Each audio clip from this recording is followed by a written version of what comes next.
Good morning students, मैं अंजू श्रीवास्तव आपकी Hindi teacher.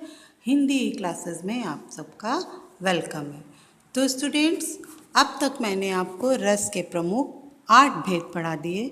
आज मैं आपको रस का नवा भेद शांत रस बताने जा रही हूँ। तो चलिए जानते हैं शांत रस के विषय में। शांत रस। शांत रस का स्थायी भाव निर्वेद अर्थात उदासीनता होता है। इसे शम भी कहते हैं। इस रस में तत्व ज्ञान की प्राप्ति अथवा संसार से वैराग्य होने पर, परमात्मा के वास्तविक रूप का ज्ञान होने पर मन को जो शांति मिलती है वही शांत रस की उत्पत्ति होती है। जहाँ न दुख होता है न द्वेष होता है, मन सांसारिक कार्यों से मुक्त हो जाता है, मनुष्य वैराग्य प्राप्त कर लेता है, उस स्थिति को ही शांत रस कहा जाता है। तो एक तरह से कह सकते हैं कि जहाँ पर संसार के प्रति उदासीनता के भाव का वर्णन किया गया है वहाँ पर शांत रस होता है। इसका स्थायी भाव निर्वेद होता है, उसे शम भी कहते हैं। जहाँ पर संसार के प्रति उदासीनता के भाव का वर्णन किया गया है वहाँ पर शांत रस होता है। शांत रस हिंदी साहित्य के प्रसिद्ध 9 रसों में अंतिम रस माना जाता है। इसका निर्वेद नामक स्थायी भाव विभाव आदि के संयुक्त होकर शांत रस की निष्पत्ति को प्राप्त होता है। तो शांत रस का स्थायी भाव निर्वेद होता है, ये तो आप सबको समझ आ ही गया होगा। उसे शम भी कहते हैं। शांत रस में तत्व ज्ञान की प्राप्ति या संसार से वैराग्य मिलने पर, परमात्मा के वास्तविक रूप का ज्ञान प्राप्त होने पर मन को जो शांति मिलती है वहीं पर शांति रस की उत्पत्ति होती है। उस स्थिति में जहाँ पर न तो दुख होता है न ही द्वेष होता है, मनुष्य का मन सांसारिक कार्यों से मुक्त हो जाता है और मनुष्य वैराग्य प्राप्त कर लेता है। उस स्थिति को ही शांत रस कहा जाता है। निर्वेद नामक स्थायी भाव विभाव आदि से संयुक्त होकर शांत रस की निष्पत्ति होती है। तो इस तरह से कह सकते हैं स्टूडेंट्स, हमने अलग अलग विद्वानों के परिभाषाओं को आपको बताया। शांत रस हिंदी साहित्य के प्रसिद्ध 9 रसों में अंतिम रस माना जाता है। शांतो अपि नवमो रसा। इसका सबसे महत्वपूर्ण कारण यह है कि भरत मुनि ने अपने नाट्य शास्त्र में जो रस का विवेचन स्रोत किया है, नाट्य के रस रूपों में केवल 8 रसों का ही वर्णन मिलता है। शांत रस के उस रूप में भरत मुनि ने मान्यता प्रदान नहीं की है जिस रूप में श्रृंगार, वीर आदि रसों की, और न उनके विभाव, अनुभाव और संचारी भावों का ही वैसा स्पष्ट निरूपण किया है। शांत रस के अव्यय या उपकरण। शांत रस का स्थायी भाव निर्वेद होता है, इसे शम भी कहते हैं।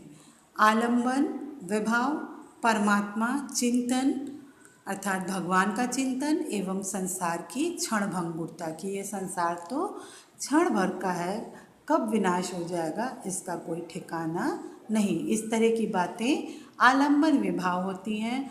उद्दीपन विभाव सत्संग, तीर्थस्थलों की यात्रा, शास्त्रों का अनुशीलन, सत्संग आदि इस तरह की बातें जो मनुष्य के अंदर वैराग्य की भावना को प्रबल करती हैं, उद्दीपन विभाव कहलाती हैं। अनुभाव पूरे शरीर में रोमांच, पुलक होना, अश्रु बहना आदि शांत रस के अनुभाव हैं।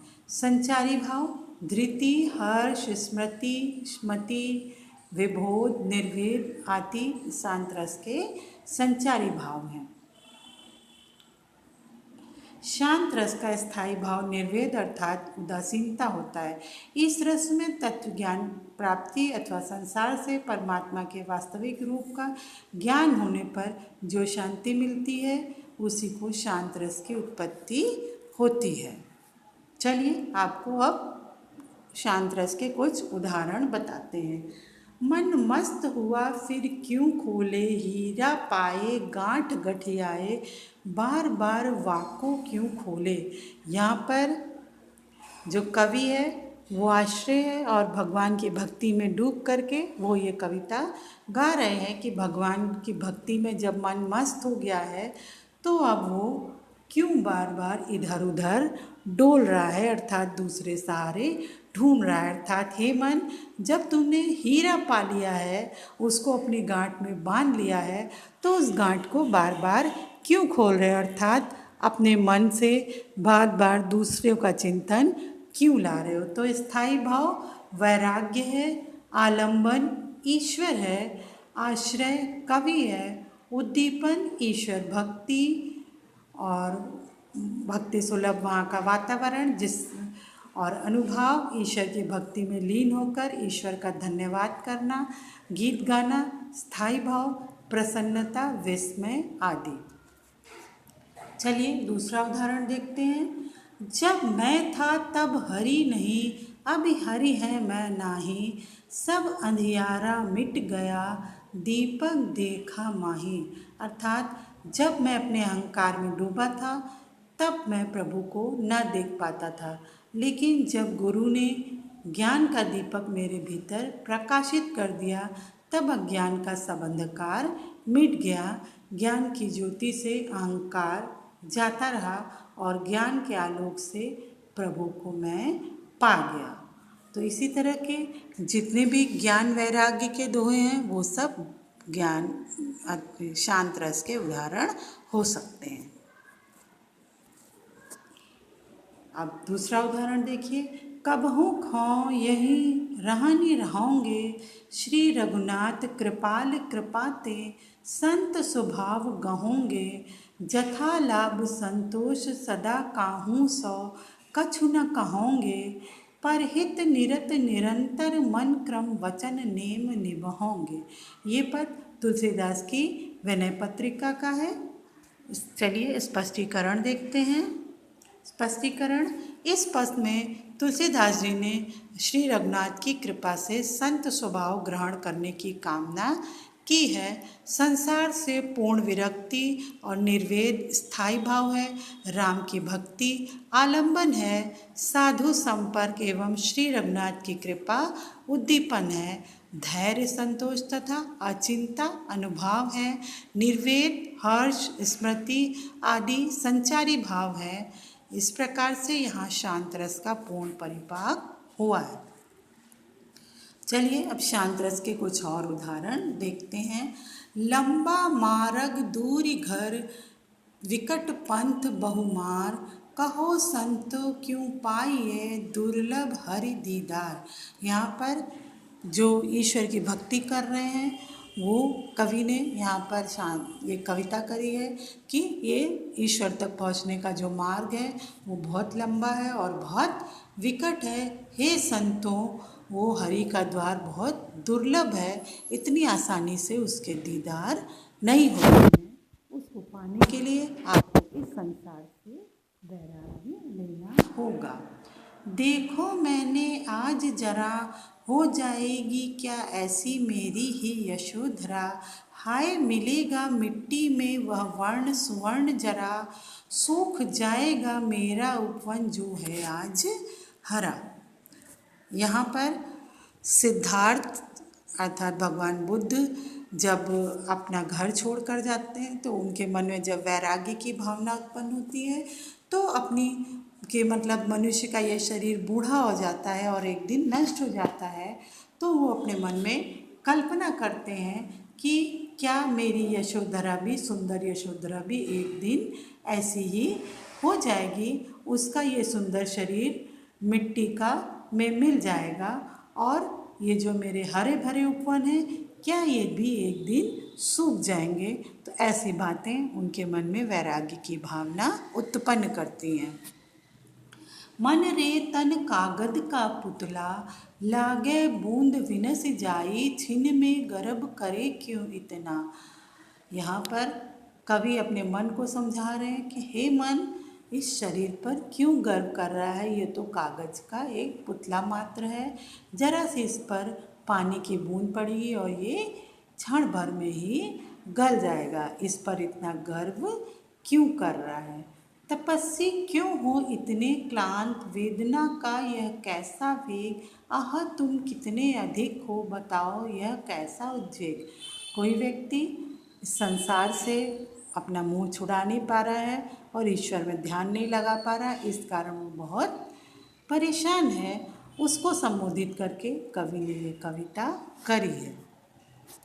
देखी मैंने आज हो जाएगी क्या ऐसी ही मेरी ही यशोधरा, हाय मिलेगा मिट्टी में वह वर्ण सुवर्ण खरा, सूख जाएगा मेरा उपवन जो है आज हरा।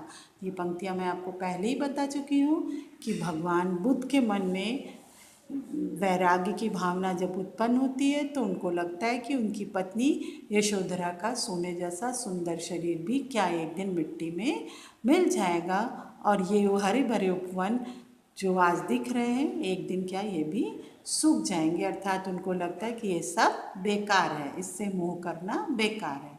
जब मैं था तब हरि नाही, अब हरि है मैं नाही, सब अंधियारा मिट गया जब दीपक देखिया माही।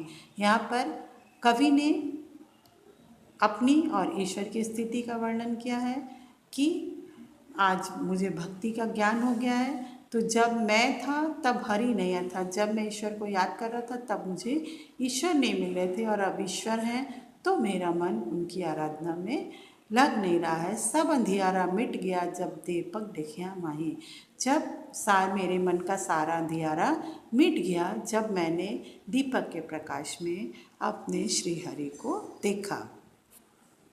मेरे अनुसार शांत रस का सबसे सरल उदाहरण है, मन कहाँ मेरो मन कहाँ अनंत सुख पावे, जैसे उड़ी जहाज को पंछी पुनि जहाज पर आवे। ये कविता सूरदास जी ने लिखी है और उन्होंने लिखा है कि मेरा मन श्री कृष्ण रूपी जहाज को छोड़ कर के या श्री कृष्ण रूपी आराध्य को छोड़कर और किसी की साधना में कहीं सुख नहीं पाता है।